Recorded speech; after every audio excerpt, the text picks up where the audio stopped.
Nestled in the heart of the Boyne Valley in County Meath, Ireland, lies a monument that honestly just defies the very notion of time. This is Newgrange, a silent giant of stone and earth that stood watch over the rolling green landscape for more than 5 millennia. It's a place where history isn't measured in centuries, but in the slow turning of the stars and the patient growth of moss on ancient stones. Far older than the Great Pyramids of Giza in Egypt and predating even the iconic Stonehenge in England, Newgrange stands as one of the most significant prehistoric structures in the world. Its sheer scale and sophisticated design really challenge our modern perceptions of ancient societies, proving that these early farming communities possessed extraordinary knowledge, skill, and honestly, a deep connection to the cosmos. The importance of Newgrange just can't be overstated. It's far more than just a large mound of earth. It's a masterpiece of Neolithic engineering, a sacred temple, an astronomical observatory, and a tomb for the honored dead. Built around 3200 BC, it represents the pinnacle of a megalithic tradition that flourished across Atlantic Europe. As part of the Brú na Bóinne complex, which includes the nearby mounds of Noath and Douth, Newgrange forms a landscape steeped in ritual and mystery. This area was clearly a centre of immense spiritual and social power for the people who inhabited this fertile bend in the River Boyne, a place where the worlds of the living and the dead were intimately connected. When one first approaches Newgrange, its presence is almost overwhelming. The massive circular mound covering over an acre of land rises from the earth as if it were a natural feature, yet its perfect form and the gleaming white quartz that once covered its retaining wall betray its human origin. It's a structure designed to impress, to inspire awe, and to endure for eternity. Its very existence forces us to ask some pretty fundamental questions about our distant ancestors. Who were these people? What did they believe? And how, without the aid of metal tools or the wheel, did they manage to create such a precise and lasting monument that continues to captivate and mystify us to this day? The journey to understand Newgrange is, in a way, a journey back to the dawn of Irish civilization. It provides a tangible link to a world that is otherwise lost to us, a world without written records, where knowledge and stories were passed down through oral tradition and encoded in stone. Exploring its dark passage, standing within its cruciform chamber, and witnessing its intricate art is to come face to face with the ingenuity and spiritual depth of a prehistoric people. Newgrange isn't merely a ruin from a forgotten age, it's a living monument that continues to speak to us, telling a profound story of life, death, and rebirth across the vast expanse of human history, a testament to the enduring quest for meaning. The physical structure of Newgrange is, well, a testament to the remarkable engineering skills of its Neolithic builders. The monument is essentially a massive kidney-shaped mound, or cairn, measuring about 85 meters in diameter and rising to a height of 13 meters. This enormous structure is composed of, get this, an estimated 200,000 tons of water-rolled stones gathered from the bed of the nearby River Boyne. The mound itself is held in place by a retaining wall constructed from thousands of brilliant white quartz stones, possibly brought from the Wicklow Mountains over 50 kilometers away, interspersed with darker, rounded granite cobbles. This creates a striking visual effect that would have absolutely gleamed under the sun. Encircling the base of this great mound is a ring of 97 massive curbstones, many of which are elaborately decorated with megalithic art. These stones, some weighing several tons, form a continuous border that defines the sacred precinct of the monument. They were laid flat on the ground, serving as a foundation that prevents the immense weight of the cairn from slipping outwards. The most famous of these is Curbstone 1, better known as the entrance stone, which marks the beginning of the journey into the mound's interior. The precision with which these heavy stones were placed really demonstrates a sophisticated understanding of structural engineering and a deep commitment of community resources to the project. The true marvel of Newgrange, though, lies hidden within the mound. A narrow 19-meter-long passage leads from the entrance deep into the heart of the structure. This passage is constructed from large, upright standing stones or orthostats, which support massive roof slabs laid across the top. The passage is incredibly tight, forcing visitors to stoop as they make their way towards the central chamber, a deliberate design that enhances the sense of transition from the outside world to a sacred inner space. The builders also ingeniously angled the roof stones and carved grooves into them to channel rainwater away, ensuring the interior remained remarkably dry for over 5,000 years. At the end of this long, dark passage, it opens into a central chamber with a high, corbelled roof. The chamber is cruciform in shape, with 3 smaller side recesses or alcoves branching off the main area. The roof is an architectural masterpiece, built by progressively overlapping layers of large, flat stones until they meet at the top, nearly 6 meters above the floor. A single capstone seals the vault, and the structure has remained perfectly stable and waterproof without any mortar for millennia. Within the recesses of this chamber, large stone basins were found, which once held the cremated remains of the dead, making this sacred space both a tomb and a temple. The art of Newgrange is honestly one of its most captivating and mysterious features, representing one of the largest and most important collections of megalithic art in all of Europe. The ancient builders didn't leave their stones unadorned. Instead, they covered them with a complex vocabulary of abstract symbols. These carvings aren't random doodles, but a deliberate and meaningful system of expression. The most common motifs include spirals, chevrons, those zigzags, lozenges, which are diamond shapes, and concentric circles.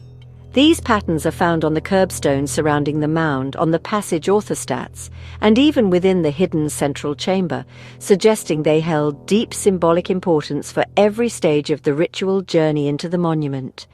The undisputed masterpiece of this ancient art form is the entrance stone, which sits before the passage opening. This massive grey-wacke boulder is covered in a swirling, intricate composition of triple spirals, lozenges, and other motifs that seem to just flow across its surface. The central design is a large triple spiral, a symbol that's become synonymous with Newgrange and ancient Ireland itself. The artistry is extraordinary. The lines were pecked into the hardstone using flint or quartz tools, a laborious process requiring immense patience and skill.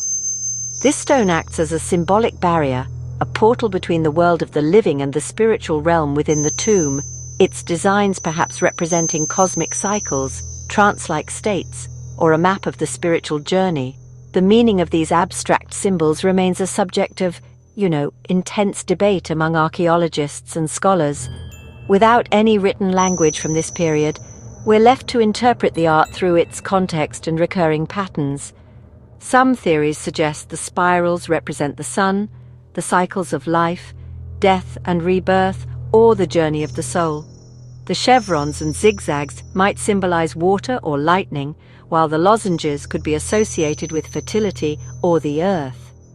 It's also possible that these patterns weren't meant to be purely representational, but were used in rituals to induce altered states of consciousness, with the swirling designs acting as focal points for meditation or shamanic journeys. What is certain is that the art was integral to the function and meaning of Newgrange. Many of the carvings are found on stones hidden from view, on the backs of curbstones or on the roof of the passage, suggesting their importance was not purely decorative. This hidden art implies that the act of carving itself was a ritual, and the symbols were intended for the spirits of the ancestors or the gods, not just for living human eyes. The art of Newgrange provides a silent but eloquent voice for its Neolithic creators, a complex, symbolic language that continues to fascinate and, honestly, elude our complete understanding, connecting us to their deeply spiritual worldview.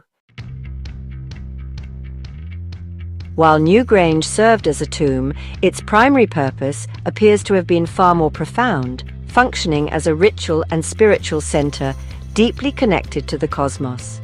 The most compelling evidence for this is the monument's precise astronomical alignment.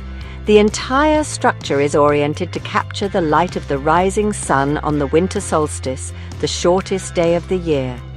This was not a chance occurrence, but a deliberate and central feature of its design, transforming the tomb from a dark resting place for the dead into a vibrant temple celebrating the rebirth of the sun and the promise of new life. This celestial event would have been a moment of immense importance for this early farming community, marking the turning point of the year when the days begin to lengthen again.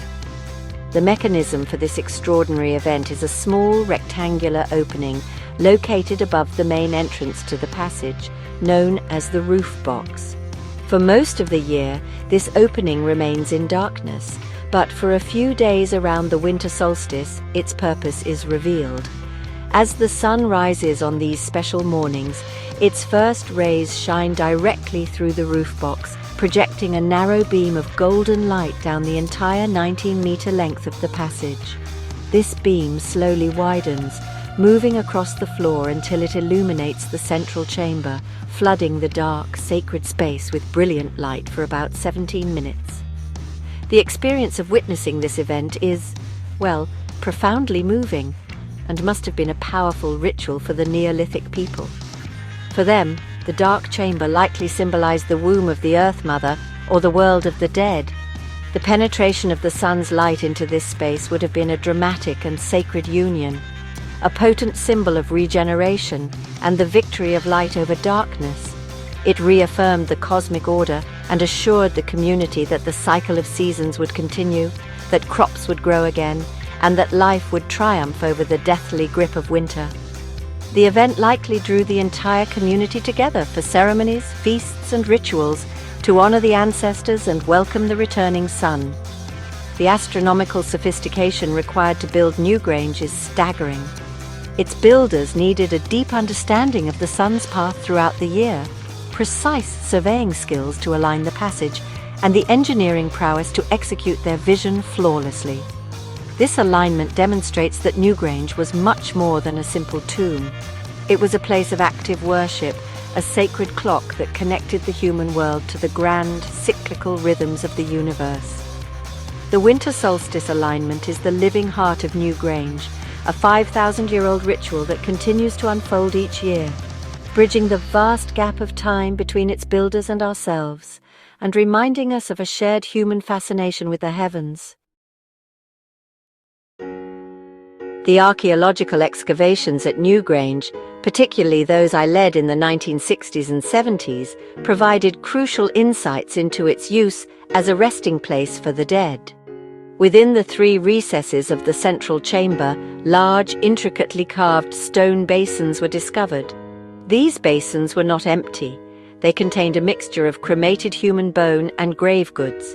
Analysis of the bones revealed that they belonged to at least 5 individuals, though the remains were intermingled, suggesting a collective burial rather than tombs for single, powerful rulers.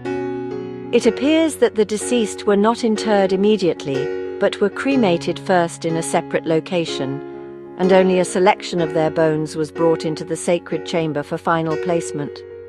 The process of cremation and selective burial suggests a complex set of funeral rites. These were not the remains of ordinary people. The immense effort required to build the monument indicates that those interred within were of great importance, perhaps spiritual leaders, chieftains, or revered elders of the community. The act of placing their ashes inside the basins within the illuminated chamber connected them directly to the monument's solar and regenerative symbolism. They were not simply being buried, but were placed at the very center of the cosmos as their people understood it, destined to be part of the annual cycle of rebirth when the solstice sun entered their resting place. The tomb was a gateway to the other world, and these individuals were its eternal guardians. Beyond the human remains, a variety of ritual offerings, or grave goods, were found mixed with the ashes. These were not items of great material wealth, but objects of personal and symbolic significance. Among the findings were polished stone pendants, bone pins, flint flakes, and stone beads, including a particularly beautiful necklace made of small, polished beads. These items may have been personal possessions of the deceased, intended to accompany them into the afterlife. Their presence reinforces the idea that the builders of Newgrange had a sophisticated belief system that included a concept of an afterlife where such objects would be needed or valued, a journey beyond the world of the living. The careful placement of these remains and offerings within the heart of the monument speaks volumes about the Neolithic worldview. Death was not seen as an end but as a transition. The tomb was a house for the ancestors, a place where their spirits could be consulted and honoured. The rituals performed at Newgrange, particularly during the winter solstice, were likely intended to engage with these ancestral spirits, seeking their blessing and guidance for the living community. The findings from inside Newgrange provide a fragile but powerful connection to these ancient rites, allowing us to glimpse the deeply spiritual relationship that its builders had with their dead, their world, and the cosmos itself. The question of who built Newgrange and how is one of the most fascinating aspects of its story. These were not slaves commanded by powerful pharaohs, but a sophisticated and organized society of Neolithic farmers. They lived in settled communities, cultivated crops like wheat and barley, and raised livestock such as cattle and sheep. They did not possess metal tools. Their technology was based on stone, wood, and bone. Yet with these seemingly simple implements, they achieved feats of engineering that would be challenging even today. The construction of Newgrange was a massive communal project, likely spanning several generations, and requiring the coordinated labour of hundreds of people from across the Boyne Valley region. The sheer logistics of its construction are, honestly, mind-boggling. The 200,000 tons of river-rolled stones for the cairn were hauled from the River Boyne, about a kilometre away. The massive orthostats and curbstones, some weighing up to 10 tons, were quarried from locations several kilometres away. The gleaming white quartz for the facade was sourced from the Wicklow Mountains, over 50 kilometres to the south, while the rounded granite boulders came from the Mourne Mountains, an equal distance to the north. Transporting these materials without the wheel or draft animals would have been an immense undertaking, likely involving wooden rollers, sledges, ropes, and sheer human muscle. Once the stones arrived at the site, the builders demonstrated incredible precision. They had to survey the land to perfectly align the passage with the winter solstice sunrise, a task requiring detailed astronomical observation and geometric knowledge.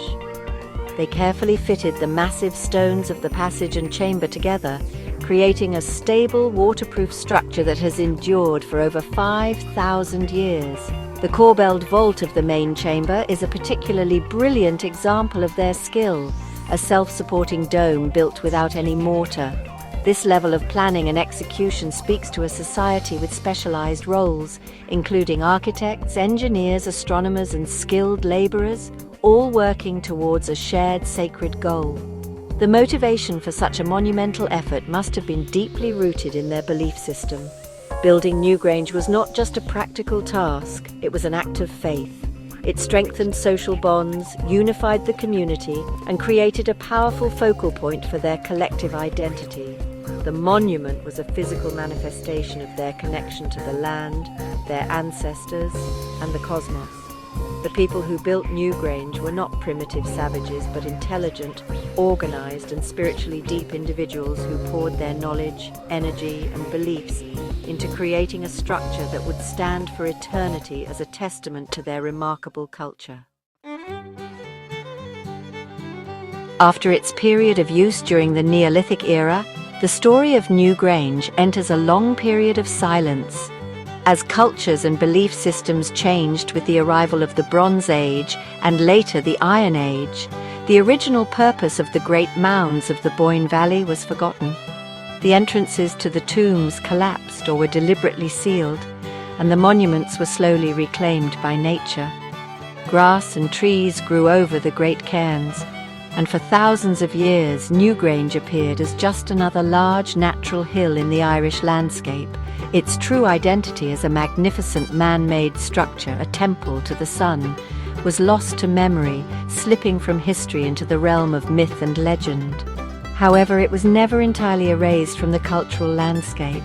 In Irish mythology, the area known as Brú na Bóinne was reimagined as the magical abode of the gods, the Tuatha de Danann. Newgrange itself became known as the home of the great god Dagda and his son Angus Og, the god of love. Ancient texts like the Book of Lecan and the Book of Ballymote describe it as a fairy palace, a place of eternal youth and feasting. These myths, while not preserving the historical facts of Newgrange, kept its importance alive in the collective imagination. The hill was seen as a supernatural place, a gateway to the other world, a folk memory that echoed its original function as a portal between the worlds of the living and the dead. These tales ensured that the site remained a place of significance, even if its true purpose was misunderstood. Local folklore warned people away from the fairy mounds, believing them to be inhabited by powerful spirits. This aura of magic and danger may have inadvertently protected Newgrange from being completely destroyed for its stone over the centuries. While its builders were forgotten, their creation was so impressive that it could only be explained as the work of gods or giants. The name Newgrange itself is relatively modern, derived from it being part of the lands belonging to the Cistercian Abbey of Mellifont, which were known as the Newgrange or New Farm. This long period of obscurity is a crucial part of the monument's story. It demonstrates how even the most significant structures can fade from human memory, their original meaning replaced by layers of folklore and legend. The transformation of Newgrange from a functioning Neolithic temple into a mythical fairy palace shows the enduring power of place. The sheer presence of the mound demanded an explanation, and in the absence of historical knowledge, people filled the void with stories that reflected their own beliefs and values. For millennia, Newgrange slept under a blanket of green turf, its secrets waiting patiently to be rediscovered by a new age of curiosity. The rediscovery of Newgrange in the modern era happened by chance in 1699. The land was then owned by Charles Campbell, whose farm labourers were quarrying the mound for road-building materials. As they removed stones from the base of the great hill, they uncovered the decorated entrance stone and the opening to the passage that had been hidden for thousands of years. The Welsh antiquarian Edward Llewyd was visiting the area at the time and was the first scholar to enter the tomb in millennia. He wrote a detailed account of his exploration, describing the long passage, the central chamber with its stone basins, and the strange spiral carvings on the rocks, which he compared to snakes. This discovery sparked a wave of antiquarian interest in Newgrange and the other mounds of the Boyne Valley. Throughout the 18th and 19th centuries, scholars and curious visitors explored the tomb, often with little regard for archaeological preservation. They carved their names into the ancient stones, graffiti that is still visible today, and carried off souvenirs. While their methods were crude by modern standards, these early explorers, such as Sir William Wilde, father of Oscar Wilde, and George Coffey, produced the first detailed surveys and drawings of the monument. They recognized its immense age and importance, correctly identifying it as a prehistoric passage tomb, though its true complexity and astronomical significance were not yet understood. The modern scientific era of Newgrange began in earnest in the 20th century, culminating in the major archaeological excavations I had the privilege to lead from 1962 to 1975. Our work was the first comprehensive scientific study of the monument. We carefully excavated the passage and chamber, sifting through the layers of debris to find the cremated remains and grave goods left by its builders. We studied the structure of the cairn and the surrounding curbstones. It was during these excavations that the mystery of the roof box was solved, leading to my personal confirmation of the winter solstice alignment in December 1967, a moment of profound revelation that fundamentally changed our understanding of the site. The final stage of this work was the controversial but necessary restoration of the monument's facade, based on the discovery of thousands of fallen quartz and granite stones at the base of the mound. We reconstructed the retaining wall to give visitors an impression of how Newgrange might have originally appeared, a stunning, gleaming white monument rising from the green landscape. This scientific investigation and restoration transformed Newgrange from a dilapidated ruin into the world-renowned archaeological site it is today, revealing the full scope of its builder's genius and securing its place as a masterpiece of human heritage. Today, Newgrange stands as one of Ireland's most cherished landmarks and a monument of global significance. In 1993, its profound importance was officially recognized when UNESCO designated Newgrange, along with the other megalithic sites of the Brú na Bóinne complex, as a World Heritage Site. This inscription places it in the company of other cultural treasures like the Pyramids of Giza and the Great Wall of China, acknowledging its outstanding universal value to all of humanity. The designation affirms that Newgrange is not just an Irish treasure, but part of the shared story of human civilization, representing a creative and intellectual peak in our prehistoric past. As a result of this status and the extensive research and restoration work, Newgrange has become a major international tourist destination. Hundreds of thousands of visitors from across the globe flock to the Boyne Valley each year to experience its magic. Access to the monument is carefully managed through the Brú na Bóinne Visitor Centre to protect the fragile structure from the impacts of mass tourism. Visitors are taken in small groups to the site, where they can walk the ancient passage and stand in the central chamber. A simulation of the winter solstice illumination allows everyone to experience the wonder of the event, regardless of the time of year they visit. The annual winter solstice event itself remains a moment of immense public interest. Due to the limited space within the chamber, access to witness the actual sunrise is determined by a free public lottery, which attracts tens of thousands of applicants from around the world each year for just a handful of coveted spots. This ongoing fascination demonstrates the deep and personal connection that people feel to Newgrange and its celestial alignment. The event is now live-streamed, allowing a global audience to share in the ancient ritual, connecting people across continents and time zones in a shared moment of wonder, just as the monument once connected the communities of the Boyne Valley. In conclusion, the legacy of Newgrange is multifaceted. It is an archaeological marvel that continues to yield insights into Neolithic society. It is an architectural masterpiece that defies its age. It is a work of art that speaks a symbolic language of profound depth. And it is a sacred place that continues to inspire awe and spiritual reflection. Newgrange matters because it reminds us of the incredible capabilities, intellectual curiosity, and deep spiritual lives of our distant ancestors. It stands as a powerful symbol of human ingenuity, our enduring connection to the cycles of the cosmos, and our timeless quest to understand our place in the universe. It is a legacy written in stone, a gift from the dawn of time to the future of the world.